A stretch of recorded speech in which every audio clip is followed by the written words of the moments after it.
I think you got to start with the baseline, which Marco laid out, everybody's laid out. We've got 20 million people invading our country over 4 years. We don't know where they're coming from. That includes Tren de Aragua and cartels and violent criminals. They bring drugs, and you mentioned it, Mr. President, poisoning, an intentional poisoning of the American people, killing hundreds of thousands of Americans. So the president had the courage to designate these cartels as designated terrorist organizations.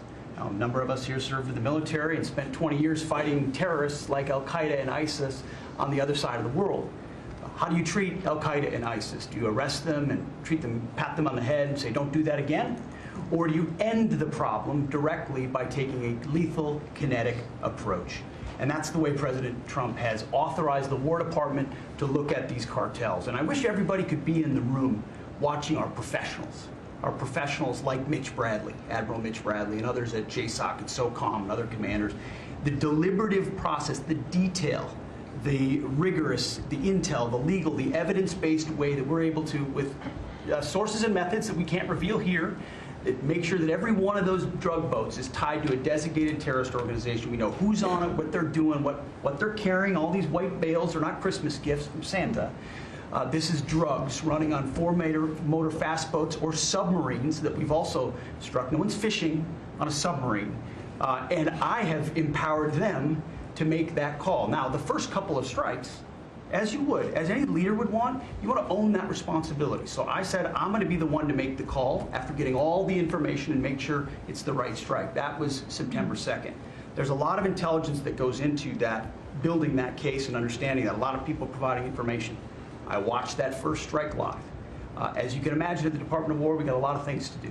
So I didn't stick around for the hour and 2 hours, whatever, where all the sensitive site exploitation digitally occurs. So I moved on to my next meeting. A couple of hours later, I learned that that commander had made which he had the complete authority to do, and by the way, Admiral Bradley made the correct decision to ultimately sink the boat and eliminate the threat. He sunk the boat, and eliminated the threat. And it was the right call.